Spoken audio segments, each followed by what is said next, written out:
Praise the Lord. இயேசு கிறிஸ்துவின் ஈடேனற்ற நாமத்தினாலே உங்கள் ஒவ்வொருவருக்கும் புத்தாண்டு நல்வாழ்த்துக்களை தெரிவித்துக் கொள்கிறேன். Happy new year. God bless you. கர்த்தர் நிச்சயமாக இந்த வருஷத்துல உங்களை ஆசீர்வதிக்க போகிறார். உங்கள் துக்கத்தை அவர் நிச்சயமாக சந்தோஷமாக மாற்றப் போகிறார். இந்த வருடத்தை குறித்து கர்த்தர் என்ன பேசுகிறார் என்று பார்ப்பதற்கு முன்பாக ஒரு சின்ன ஜெபத்தை நாம் செய்யலாம். ஸ்தோத்திரம் தகப்பனே, நீ தந்த இந்த புதிய ஆண்டிற்காக உமக்கு ஸ்தோத்திரம். இந்த புதிய ஆண்டில இதோ ஒரு சமூகத்தில் நாங்க வந்திருக்கிறோம். எங்கள் தேவாதி தேவன், எங்கள் கர்த்தாதி கர்த்தர் இந்த வேலையில உமது ஜீவ வார்த்தைகள் வழியாக எங்களோடு பேசும், உறவாடும். உமது நாமம் மகிமைப்படட்டும். உமது கரத்துல எங்களை முற்றிலுமாக தாழ்த்தி ஒப்பு கொடுக்கிறோம். இயேசு கிறிஸ்துவின் ஜெயம் பெற்ற நாமத்தில் பிதாவே, ஆமென். அன்பான சகோதர சகோதரிகளே, இந்த புதிய ஆண்டில கர்த்தர் நம்மிடத்துல சொல்லுகிற காரியம், இது குடியேற்றப்படும் ஆண்டு. கர்த்தருடைய பிள்ளைகளாகிய நமக்கு அவர் சொல்லுகிறார், இது உனக்கு குடியேற்றப்படும் ஆண்டு.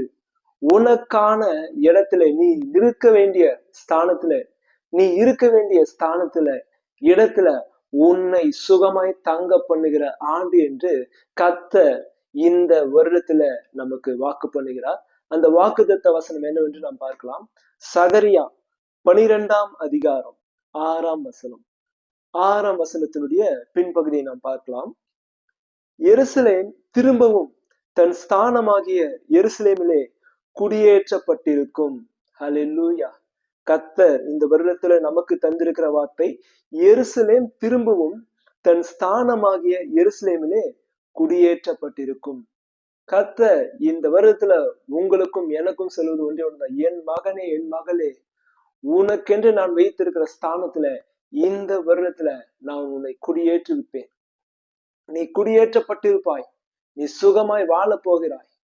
உன்னுடைய நிலைமையை நான் மாற்ற போகிறேன் என்று கர்த்தர் இந்த வருடத்தின் துவக்கத்திலே உங்களுக்கு வாக்குத்தத்தமாக, தீர்க்க தரிசனமாக சொல்லுகிறார். சரி, அதை அவர் எப்படி செய்ய போறார் நம்ம பார்க்கலாம். முதலாவது சகரியா 12ஆம் அதிகாரம் 5ஆம் வசனத்தினுடைய பகுதியை நான் வாசிக்கிறேன். சகரியா 12ஆம் அதிகாரம் 5ஆம் வசனத்தினுடைய பகுதியை வாசிக்கிறேன். எருசலேமின் குடிகள் சேனைகளின் கர்த்தராகிய தங்கள் தேவனுடைய துணையினால். கர்த்தர் எப்படி பேசுறாரு பாருங்க. எருசலேமின் குடிகள் சேனைகளின் கர்த்தராகிய தங்கள் தேவனுடைய துணையினால். எப்படி குடியேற்றப்படுறாங்க? தங்கள் தேவனுடைய துணையினால். தங்கள் தேவன் யார்? சேனைகளின் தேவன், சேனைகளின் கர்த்தர். அவருடைய நாமம் சேனைகளின் கர்த்தர் என்பது அவருடைய நாமம். கர்த்தர் சொல்றாரு, நான் சேனைகளின் கர்த்தர். என்னுடைய துணையினால நீ குடியேற்றப்படுவாய். என்னுடைய துணையினால, என்னுடைய உதவியினால நீ குடியேற்றப்பட போகிறாய். ஒருவேளை உனக்கு உன்னுடைய குடும்பத்தாருடைய உதவி அற்று போயிருக்கலாம்.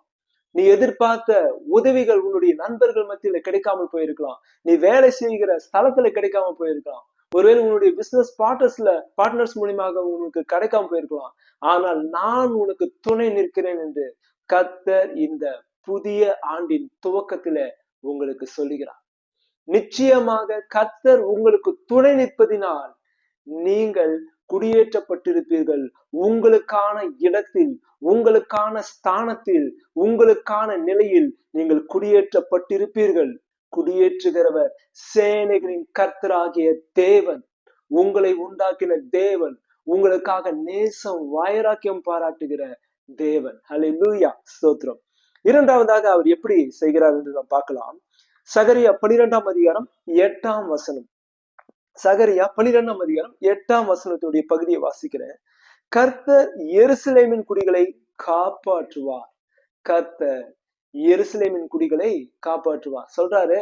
அதை எப்படி செய்ய போறேன்னா, இது வரைக்கும் உனக்கு உதவி இல்லை அப்படின்னு ஒருவேளை உன்னுடைய நிலைமை இருக்கலாம். உதவி செய்வேன்னு சொன்ன, இப்போ உனக்கு உன்னுடைய நிலைமை அறிஞ்சு சொல்ற, உனக்கு அநேக தீங்கு நேரிட்டு இருக்கலாம், உனக்கு அநேக சதித்திட்டங்கள் நேரிட்டு இருக்கலாம், உன்னை அநேகர் ஏமாற்றி இருக்கலாம், அநேக காரியங்கள் நீ இழந்து போயிருக்கலாம்.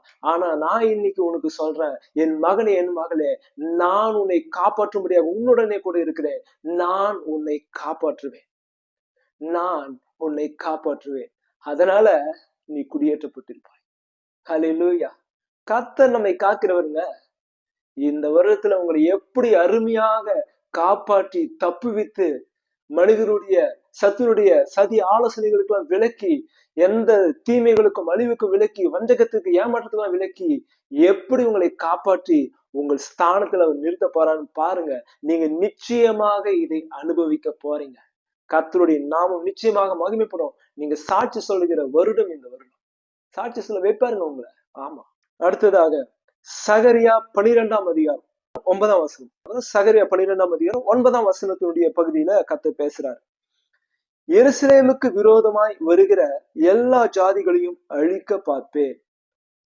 நமக்கு விரோதமாக எத்தனை பேர் எழும்பினாலும், எத்தனை பேர் என்னென்ன சதி திட்டம் செய்தாலும், அதன் மத்தியில நம்மை காப்பாற்றுகிற தேவன் மாத்திரமல்ல, அடுத்தது சொல்றாரு, நான் அவர்களை அழிக்க பார்ப்பேன். அப்ப என்ன சொல்றாரு? அவர் உங்களுக்காக அவர் யுத்தம் செய்வார். உங்களுக்கு விரோதமாக காரியங்களை செய்கிறவருக்கு விரோதமாக அவர் செய்வார். அவர் என்ன பண்ணுவார்? உங்களுக்கு ஆதரவான காரியங்களை, உங்களுக்கு விரோதமாக யாரெல்லாம் எழும்பி இருக்கிறாங்களோ அவங்களுக்கு விரோதமான அந்த காரியங்களை அவர் செய்வார். அழிக்க பார்ப்பேன்றார். அப்ப உங்களுக்கு விரோதமாக தீங்கு நினைக்கிறவர்களுக்கு தீங்கு நேரிடும். கர்த்தரால் அனுமதிக்கப்பட்ட தீங்கு அவர்களுக்கு நேரிடும். உங்களை ஏமாற்ற பார்க்கிறவர்கள் அவர்கள் ஏமாந்து போவார்கள். உங்களை விழத்தள்ள பார்க்கிறவர்கள் அவர்கள் விழுந்து போவார்கள். உங்களுக்கு எந்த அளவினால் அளக்கிறார்களோ அதே அளவினால் அவர்களுக்கு அளக்கப்படும். கர்த்தர் இதை செய்வார். அதனால என்ன பண்ணுவாங்க? அவர் அழிக்க பார்ப்பேன்ற. அப்ப என்ன பண்ணுவாங்க? வேணாம், இவங்களுக்கு ஏதாச்சும் பண்ணாவே நமக்கு ஏதாவது நடக்குது, வேணாம், அமைதியா ஒதுங்கிடலாம். இதுவரைக்கும் உங்களுக்கு விரோதமாக வந்தவர்கள், உங்களுக்கு விரோதமாக அநேக காரியங்களை செய்தவர்கள், இனி உங்களுக்கு விரோதமாக காரியங்களை செய்யும்படியாக எழும்பி வர கர்த்தர் விடுவதில்லை. உங்களுக்கு விரோதமாக வருகிறவர்களை அழிக்க பார்ப்பேன் என்று சொல்கிறாருன்னா அப்படின்னா என்ன அர்த்தம்? அவர்கள் இனி உங்கள் வாழ்க்கையில தலையிடக்கூடாதபடிக்கு அவர்களுக்கு அவர் முற்றுப்புள்ளி நிச்சயமாக வைக்க போகிறார். நீங்க அவர்களுடைய எந்த மனுஷனுடைய எந்த சத்துனுடைய தலையினால் நீங்க இதுவரைக்கும் தூக்கமற்று போயிருக்கலாம், நிம்மதியற்று போயிருக்கலாம். அந்த நிலைமைகள் எல்லாம் மாறுகிறது. நீங்க கண்ணீர் வடித்து கொண்டு இருக்கலாம். 2025 வருடத்துல கண்ணீர் வடித்தீர்கள். ஆனால் இந்த 2026ஆம் வருடம் உங்கள் கண்ணீர் ஆனந்த களிப்பாக மாறும். உங்கள் துக்கம் சந்தோஷமாக மாறும். நீங்கள் ஏமாற்றம் அடைந்ததுக்கு பதிலாக உங்களுடைய காரியங்கள் அவை கர்த்தரால் வாய்க்கும். ஹல்லேலூயா. கர்த்தருக்கு ஸ்தோத்திரம். அடுத்தது அவர் எப்படி குடியேற்றுவிப்பார்னு சொல்றதை பார்க்கலாம். சகரியா 12ஆம் அதிகாரம் 10ஆம் வசனம். சகரியா 12ஆம் அதிகாரம் 10ஆம் வசனத்துல பேசுறாரு. கிருபையின் ஆவியையும் விண்ணப்பங்களின் ஆவியையும் ஊற்றுவேன். கர்த்தர் சொல்றாரு, என் மகனே, என் மகளே, உன்மேல என் கிருபையின் ஆவியையும் என் விண்ணப்பங்களின் ஆவியையும் ஊற்ற போறேன். உன் மீது என்னுடைய கிருபை இருக்கும். நீ ஏறெடுக்கப்படுகிற ஜபங்களுக்கு பதில் உண்டாகும். ஏனென்றா உனக்கு எப்பேற்பட்ட ஆவி உனக்கெல்லாம் ஊற்றுற? கிருபையின் ஆவி, விண்ணப்பங்களின் ஆவி. ஹல்லேலூயா. அதனால கர்த்தர் சொல்றாரு, இதுவரைக்கும் நீங்க ஜெபித்த காரியங்கள் நிறைவேறாதது போக இருக்கும். ஆனால் கர்த்தர் சொல்றாரு, தம்முடைய கிருபையின் ஆவியையும் தம்முடைய விண்ணப்பங்களின் ஆவியையும் இந்த வருடத்துல உங்களுக்குள்ளாக, உங்கள் உள்ளான மனுஷன்ல, உங்கள் இருதயத்தில் ஊற்றுகிறபடினால உங்கள் விண்ணப்பங்களுக்கு பதில் உண்டாகும். உங்களுக்கு கர்த்தருடைய கண்களில கிருபை கிடைத்திருக்கிறபடினால, கிருபையின் ஆவி உங்களுக்குள்ள ஊற்றப்பட்டிருக்கனால அவருடைய கண்களில கிருபை கிடைத்து உங்களுடைய காரியங்கள் ஒவ்வொன்றிலும் உங்களுக்கு நீதியும் நியாயமும் செய்யப்படும். கர்த்தர் உங்களுக்கு கிருபை செய்வார். கர்த்தர் உங்களுக்கு நீதி செய்வார். இப்படியாக அவர் உங்களுக்கு கிருபை செய்து உங்கள் விண்ணப்பங்களுக்கு பதில் தந்து அவர் உங்களை குடியேற்றுவிப்பார். அப்படி நீங்கள் குடியேற்றப்பட்டிருப்பீர்கள். அப்படி நீங்கள் குடியேற்றப்பட்டு சுகமாய், சந்தோஷமாய், சமாதானமாய், நிம்மதி பெருமூச்சு விட்டு நீங்கள் வாழ்வீர்கள். ஹல்லேலூயா. கர்த்தர் நிச்சயமாக செய்றார். சரி, இவ்வளவு நேரம் எப்படி செய்தான்னு நம்ம பார்த்தோம். சரி, அதை யாரை கொண்டு செய்கிறார் அதை நம்ம பார்க்கணும் இல்லையா? அதனால கர்த்தர் எப்படி செய்யறான்னு பார்த்தோம். அதை யாரை கொண்டு செய்கிறார் அதையும் நம்ம பார்க்கலாம். சகரியா 13ஆம் அதிகாரம் 1ஆம் வசனம். சகரியா 13 1ஆம் வசனத்துடைய பகுதி. திறக்கப்பட்ட ஒரு ஊற்று உண்டாயிருக்கும். அன்பான கர்த்தருடைய பிள்ளைகளே, உங்களுக்காக எனக்காக திறக்கப்பட்ட ஊற்றாய் இருக்கிறவர் யாருங்க? இயேசு கிறிஸ்து. இயேசு கிறிஸ்து நமக்கு இருக்கிறார். இயேசு கிறிஸ்துவை கொண்டு என்ன பண்றாரு? பிதாவாகிய தேவன் ஏகோவா கர்த்தர் இயேசு கிறிஸ்துவை கொண்டு, நமக்காக திறக்கப்பட்ட ஊற்றாகிய இயேசு கிறிஸ்துவை கொண்டு நம்ம என்ன பண்றாருங்க, அவர் குடியேற்றுவிக்கிறார். நாம் குடியேற்றப்பட்டிருப்போம். இயேசு கிறிஸ்துவால் உண்டான மீட்பினால், இயேசு கிறிஸ்து மூலமாக வெளிப்பட்ட கிருபினால், இயேசு கிறிஸ்து மூலமாக வெளிப்பட்ட அந்த ரட்சிப்பினால், இயேசு கிறிஸ்துவின் ரத்தத்தினால், இயேசு கிறிஸ்துவின் நாமத்தினால், இயேசு கிறிஸ்துவால் நாம் குடியேற்றப்பட்டவர்களாய் இருப்போம். ஹல்லேலூயா. அடுத்தது என்ன பேசுறாரு நம்ம பார்க்கலாம். சகரியா 14ஆம் அதிகாரம் 3ஆம் வசனம். சகரியா 14ஆம் அதிகாரம் 3ஆம் வசனம். கர்த்தர் புறப்பட்டு யுத்த நாளிலே போராடுவது போல் அந்த ஜாதிகளோட போராடுவார். இங்கேயும் மீண்டுமாக கர்த்தர் அப்படின்னு நம்ம பார்க்கிறோம். இங்க கர்த்தர் என்று சொல்லும் பொழுது இது நம்முடைய கர்த்தராகிய இயேசு கிறிஸ்துவை குறிக்கிறது. கர்த்தராகிய இயேசு கிறிஸ்து, கர்த்தராகிய இயேசு கிறிஸ்து நமக்கு விரோதமாக கர்த்தர் நம்மை குடியேற்ற போகிறார். யாரை கொண்டு? இயேசு கிறிஸ்துவை கொண்டு. இயேசு கிறிஸ்துவின் நாமத்தினால, இயேசு கிறிஸ்து மூலமான உண்டான அந்த ரட்சிப்பினால, அந்த மீட்பினால அவர் குடியேற்றுவிக்கும்படியான அந்த காரியங்களை செய்யும் பொழுது யார் யாரெல்லாம் நமக்கு விரோதமாக வந்தாலும் இயேசு கிறிஸ்து என்ன பண்ணுவாராம்? இங்க பாக்குறபடியே யுத்த நாளிலே போராடுவது போல அந்த ஜாதிகளோட போராடுவார். அந்த ஜனங்களோட போராடி என்ன பண்ணுவாரு? நமக்கு வெற்றியை தந்து நம்மை அருமையாக குடியேற்றுவித்து அவர் நிச்சயமாக நம்முடைய வாழ்வில மகிமையான காரியங்களை செய்யப்பார். அதனால சந்தோஷமா இருங்க. உங்கள் துக்கம் இந்த 2026ஆம் ஆண்டில சந்தோஷமாக மாறப்போகிறது. உங்களுக்கு விரோதமாக எத்தனை ஜனங்கள் எழும்பி இருந்தாலும் அந்த ஜனங்களுடைய காரியங்கள் எல்லாம் அவர்களுக்கு சாதகமாக அமையாமல் பாதகமாகவும் தீமையாகவும் ஆபத்தாகவும் அமைய போகிறது. உங்களுக்கு விரோதமாக எழுப்பினவர்கள் எல்லாரும் அவர்கள் இனி உங்களுக்கு தீங்கு செய்யாதபடிக்கு அவர்கள் விலகி போவார்கள். கர்த்தர் அவர்களுக்கு முடிவு கட்டுகிறார். அவர்கள் உண்டான நிந்தைகளுக்கு, அவர்கள் உண்டான தடைகளுக்கு கர்த்தர் முடிவு கட்டுகிறார். இந்த வருடம் நீங்கள் குடியேற்றப்படுகிற வருடம். நீங்கள் குடியேற்றப்பட்டிருப்பீர்கள். நீங்கள் சுகமாய் தங்கி இருப்பீர்கள். உங்கள் துக்கம் சந்தோஷமாக மாறும். உங்கள் விண்ணப்பங்களுக்கு பதிலை பெற்றுக்கொள்ளுகிற அனுபவிக்கிற வருடம் இந்த வருடம். என் ஜனங்கள் ஒருபோதும் வெட்கப்பட்டு போவதில்லை என்று சொன்னவர் அப்படியே உங்களுக்கு செய்வார். இயேசு கிறிஸ்துவை கொண்டு செய்வார். இயேசு கிறிஸ்துவின் நாமத்தினாலே செய்வார். இயேசு கிறிஸ்துவின் மூலமாக வெளிப்படுத்தின அவருடைய கிருபையினால் செய்வார். இயேசு கிறிஸ்து மூலமாக உண்டு பண்ணின அவருடைய ரட்சிப்பினால் செய்வார். நிச்சயம் நீங்கள் நன்றாக இருப்பீர்கள். நீங்கள் நன்றாக இருப்பீர்கள். ஆசீர்வாதமாக இருப்பீர்கள். உங்கள் துக்கம் சந்தோஷமாக மாறுவது எப்படியோ, இதோ எந்தெந்த நிலைகள் தாழ்த்தப்பட்டிருந்தீர்களோ அந்த நிலைகளில, அந்த ஸ்தலங்களில, அந்த இடங்களில, அந்த தேசங்களில உங்கள் தலையை அவர் அப்படியே இந்த வருடத்துல அப்படியே உயர்த்த போறார். கர்த்தர் உங்களை புகழ்ச்சியும் கீர்த்தியுமாக வைப்பார். நீங்கள் எந்தெந்த இடங்களில அசிங்கப்பட்டீர்களோ, அவமானப்பட்டீர்களோ, வெட்கப்பட்டீர்களோ அந்த பகுதியில, அந்த தேசத்துல, அந்த இடத்துல உங்களை புகழ்ச்சியும் கீர்த்தியுமாக வைப்பார். அதனால உங்கள் துக்கம் சந்தோஷமாக மாறி நீங்க நல்லா இருக்க பாருங்க. மீண்டுமாக மனதார நான் உங்களை வாழ்த்துகிறேன். இனிய மகிழ்ச்சியான புத்தாண்டு நல்வாழ்த்துக்கள். Happy new year. இது உங்களுக்கு தீர்க்க தரிசனமாக உங்களுக்கு நான் சொல்றேன். உங்கள் துக்கம் சந்தோஷமாக மாறி, உங்கள் காரியங்கள் எல்லாம் ஜெயமாக மாறி எப்படி நீ பாட போறீங்க என்பதை தீர்க்க தரிசனமாக உங்களுக்கு பாடுறேன். கர்த்தர் நல்லவரே, எல்லா சூழ்நிலைகளிலும் நல்லவரே.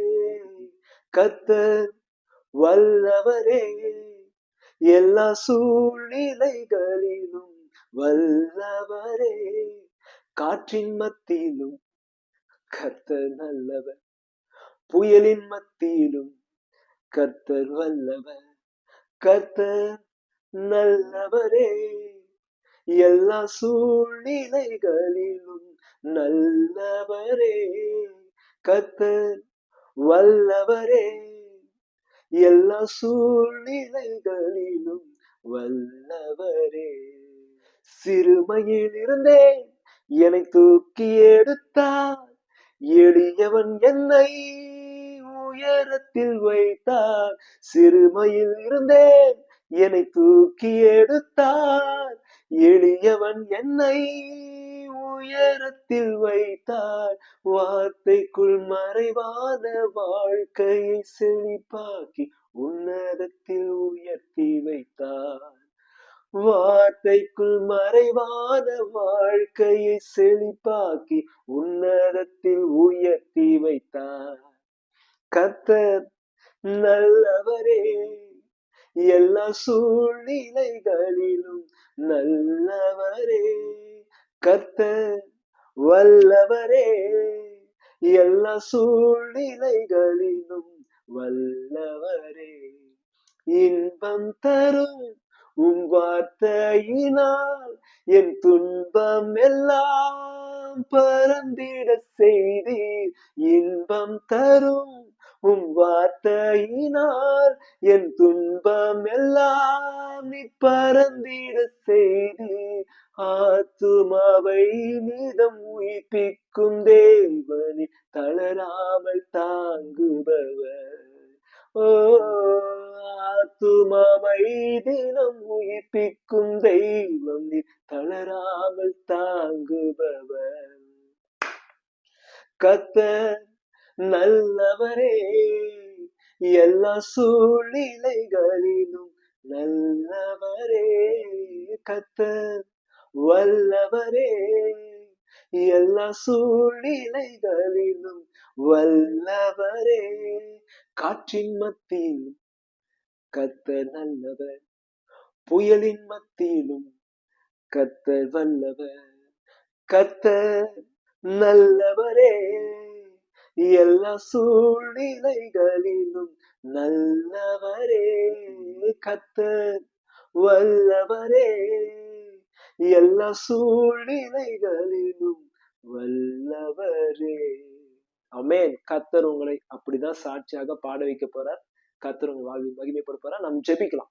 ஸ்தோத்திரம் தகப்பனே, இந்த 2026 ஆண்டு இந்த முதல் நாளில வருடத்தின் இந்த முதல் பகுதியில என் தகப்பன் எங்களோடு நீங்க பேசினதற்காக உமக்கு நாங்கள் நன்றி செலுத்துகிறோம். எங்கள் நிலைமைகளை அறிந்தவராக பேசினி இந்த வருடம் எங்களுக்கு எப்பேற்பட்ட வருடமாக இருக்கும் என்று பேசினீங்க தகப்பனே. இது நீ குடியேற்றப்பட்டிருக்கும் வருடம் என்று நீங்க பேசினீங்க. நிச்சயமாக எங்களுக்கு குடியேற்றி வைப்பீங்க, எங்களை சுகமாய் வாழ வைப்பீங்க. அதற்கு விரோதமான எல்லா காரியங்களிலும் எங்களுக்காக நீ யுத்தங்களை நடப்பித்து எங்களுக்கு ஜெயத்தை தந்து நாங்கள் அவமானப்பட்ட எல்லா இடங்களிலும் எங்களை கீர்த்தியும் புகழ்ச்சியுமாக வைத்து நீர் மகிமைப்பட போறீங்க. அதற்காக உங்களுக்கு ஸ்தோத்திரம் தகப்பனே. இந்த வார்த்தை அப்ப யார் யாரெல்லாம் போய் சென்றடைந்ததோ அவங்க ஒவ்வொருடைய வாழ்க்கையை நீ உயிர்ப்பிக்கிறீர் தகப்பனே. முடிந்து போன காரியங்கள் எல்லாவற்றையும் நீ உயிர்ப்பிக்கிறீர் தகப்பனே. அப்ப இனி ஒரு பிரயோஜனமும் இல்லை, இனி ஒன்றுமே முடியாது என்கிற நிலைமையெல்லாம் நீ மாற்றி அமைக்கிறீர் தகப்பனே. நீர் இதை செய்கிறீர். உமது நேசகுமாரனாக இயேசு கிறிஸ்துவை கொண்டு செய்கிறீர். உமது கிருபை நிமித்தமாக செய்கிறீர். உமது ரட்சிப்பு நிமித்தமாக நீங்க செய்றீங்க ராஜா. நீங்க நிச்சயமாக உமது பிள்ளைகளை நீர் ஆசீர்வதிக்கிறீர், பெருகவே பெருக செய்கிறீர். எந்த இடங்களில் அவமானங்கள் எந்தைகளை அனுபவித்தார்களோ அந்த எல்லா இடங்களிலும் உமது பிள்ளைகளை நீங்க ஜெயமாக வாழ செய்ய போறீங்க ராஜா. நன்றி நன்றி நன்றி அப்பா. என் ஜனங்கள் நான் அளிக்கும் நன்மையினால் திருப்தி ஆவார்கள், என் ஜனங்கள் ஒருபோதும் வெட்கப்பட்டு போவதில்லை என்று சொல்றீங்களே. அப்படியே நீங்க இவர்களை சாட்சியாக நீங்க வைக்கிறீங்க. அதற்காக உங்களுக்கு ஸ்தோத்திரம். என் ஜனமே, இது உனக்கான வருடம், இது நீ ஜெயம் எடுக்கிற வருடம் என்று சொல்றீங்களே. அதற்காக உங்களுக்கு ஸ்தோத்திரம். உனக்கு விரோதமான காரியங்கள் வாய்க்கதை போகும் என்று சொல்றீங்களே. அதற்காக உங்களுக்கு ஸ்தோத்திரம். உங்கள் துக்கம் சந்தோஷமாக மாறும் என்று சொல்றீங்களே. அதற்காக உங்களுக்கு ஸ்தோத்திரம் தகப்பனே. நான் உன்னை விட்டு விலகுவதை உன்னை கைவிடுதுங்களை என்று சொல்லுகிறீங்களே. உமக்கு ஸ்தோத்திரம் தகப்பனே. நான் உனக்கு இளைப்பாறுதல் தருவேன் என்று சொன்னீங்களே. அதற்காக உமக்கு ஸ்தோத்திரம் தகப்பனே. நான் உன்னை கைவிட மாட்டேன் என்று சொல்றீங்களே. அதற்காக உமக்கு ஸ்தோத்திரம் தகப்பனே. நானே காப்பாற்றுவேன் என்று சொல்றீங்களே. அதற்காக உமக்கு ஸ்தோத்திரம் தகப்பனே. நானே உன்னை தப்புவிப்பேன் என்று சொல்றீங்களே. அதற்காக உமக்கு ஸ்தோத்திரிக்கிறோம் தகப்பனே. அப்பா, நான் உன்னை சுகமாய் தங்க பண்ணுவேன், நான் உன்னை சுகமாய் குடியிருக்க பண்ணுவேன் என்று சொல்றீங்களே. அதற்காக உமக்கு ஸ்தோத்திரம் அப்பா. என் நீதியின் வலதுகரத்தினால் உன்னை தாங்குவேன் என்று சொல்றீங்களே. அதற்காக உங்களுக்கு ஸ்தோத்திரம் தகப்பனே. ஆம்ராஜா ஆம்ராஜா ஆம்ராஜா ஆம்ராஜா. இன்று காண்கிற எகிப்தியரை நீ காண மாட்டீர்கள் என்று சொன்னவர், இதோ இன்று இவர்களுக்கு விரோதமாக காணப்படுகிற யாரையும் மூலமா என்னென்ன பிரச்சனை வந்துச்சோ அவர்கள் மூலமா இனி பிரச்சனை வருவதில்லை, அவர்களை இனி இவர்கள் காண்பதில்லை. அதற்காக உங்களுக்கு ஸ்தோத்திரம் தகப்பனே. நீர் அப்படி செய்றீங்க ராஜா, நீர் அப்படி செய்றீங்க. அதற்காக உங்களுக்கு ஸ்தோத்திரம். துதி உமக்கே, கனம் உமக்கே, மகிமை உமக்கே ராஜா. அப்பிரயோஜனமான ஊழியக்காரன் செய்வினை கடமை செய்தேன், உங்க நாமம் மகிமை பெறட்டும். இயேசு கிறிஸ்துவே, இவை அனைத்தையும் என் தகப்பனே ஆவியானவரே, இவை அனைத்தையும் இந்த வாக்குத்தத்தத்தை அப்ப விசுவாசித்து நீ சொன்னபடி இந்த காரியங்கள் அவர்கள் அனைவரும் அனுபவிக்கும் செய்து வருகிறார்கள். விசுவாசம் இல்லாமல் உங்களுக்கு பிரியமா இருப்பது கூடாத காரியம் என்று சொல்லி இருக்கிறீங்க. ஆகவே விசுவாசித்து இவைகளை அனைத்தையும் தகப்பன கிருபினால, அளவற்ற அன்பினால அனுபவிக்கட்டும். இயேசு கிறிஸ்துவின் ஜெயம் பெற்ற நாமத்தில் பிதாவே, ஆமென் ஆமென். God bless you. இந்த ஆண்டு உங்களுக்கு மகிழ்ச்சியின் ஆண்டு, இந்த ஆண்டு கர்த்தர் மகிமைப்படுகிற ஒரு அருமையான ஆண்டு. நீங்க நல்லா இருப்பீங்க, சூப்பரா இருப்பீங்க. God bless you. God bless you.